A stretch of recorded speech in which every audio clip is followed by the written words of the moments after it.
नमस्कार दोस्तों, विष्णु पुराण में आपका बहुत बहुत स्वागत है। आज हम विष्णु पुराण के चतुर्थ अंश के 11वें अध्याय को शुरू करते हैं। यदुवंश का वर्णन और सहस्त्रार्जुन का चरित्र। श्री पराशर जी बोले, अब मैं ययाति के प्रथम पुत्र यदु के वंश का वर्णन करता हूँ, जिसमें कि मनुष्य, सिद्ध, गंधर्व, यक्ष, राक्षस, गुहयक, किमपुरुष, अप्सरा, सर्प, पक्षी, दैत्य, दानव, आदित्य, रुद्र, वसु, अश्विनी कुमार, मरुदगण, देवर्षि, मुमुक्षु तथा धर्म, अर्थ, काम और मोक्ष के अभिलाषी पुरुषों द्वारा सर्वदा स्तुति किए जाने वाले अखिल लोक विश्राम आद्यंतहीन भगवान विष्णु ने अपने अपरिमित महत्वशाली अंश से अवतार लिया था। इस विषय में यह श्लोक प्रसिद्ध है, जिसमें श्री कृष्ण नामक निराकार परब्रह्म ने अवतार लिया था। उस यदुवंश का श्रवण करने से मनुष्य संपूर्ण पापों से मुक्त हो जाता है। यदु के सहस्त्रजित, क्रोष्टु, नल और नहुष नामक 4 पुत्र हुए। सहस्त्रजित के शतजित और शतजित के है तथा वेणुहय नामक 3 पुत्र हुए।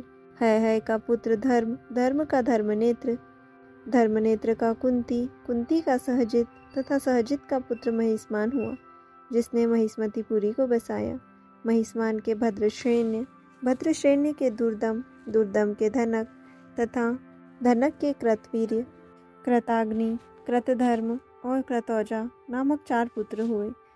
कृतवीर्य के सहस्त्र भुजाओं वाले सप्तद्वीपाधिपति अर्जुन का जन्म हुआ।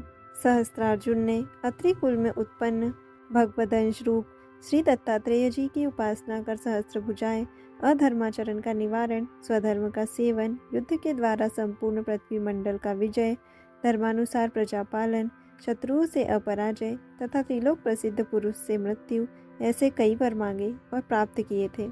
अर्जुन ने इस संपूर्ण सप्तद्वीपति पृथ्वी का पालन तथा 10,000 यज्ञों का अनुष्ठान किया था। उसके विषय में यह श्लोक आज तक कहा जाता है। यज्ञ, दान, तप, विनय और विद्या में कार्तवीर्य सहस्त्रार्जुन की समता कोई भी राजा नहीं कर सकता। उसके राज्य में कोई भी पदार्थ नष्ट नहीं होता था। इस प्रकार उसने बल, पराक्रम, आरोग्य और संपत्ति को सर्वथा सुरक्षित रखते हुए 85,000 वर्ष राज्य किया। एक दिन जब वह अतिशय मद्यपान से व्याकुल हुआ, नर्मदा नदी में जल क्रीड़ा कर रहा था। उसकी राजधानी महिष्मतिपुरी पर दिग्विजय के लिए आए हुए संपूर्ण देव, दानव, गंधर्व और राजाओं के विजयमद से उन्मत्त रावण ने आक्रमण किया। उस समय उसने अनायास ही रावण को पशु के समान बांधकर अपने नगर के एक निर्जन स्थान में रख दिया। इस सहस्त्रार्जुन का 85,000 वर्ष व्यतीत होने पर भगवान नारायण के अंशावतार परशुराम जी ने वध किया था। इसके 100 पुत्रों में से शूर, शूरसेन, वृषसेन, मधु और जयध्वज ये 5 प्रधान थे। जयध्वज का पुत्र तालजंग हुआ और तालजंग के तालजंग नामक 100 पुत्र हुए। सबसे बड़ा वीतिहोत्र तथा दूसरा भरत था। भरत के वृष के मधु और मधु के वृषणी आदि 100 पुत्र हुए। वृषणी के कारण यह वंश वृषणी कहलाया। मधु के कारण इसकी मधु संज्ञा हुई और यदु के नामानुसार इस वंश के लोग यादव कहलाए। तो यहाँ विष्णु पुराण के चतुर्थ अंश के 11वें अध्याय का समापन होता है। आज के लिए इतना ही। धन्यवाद।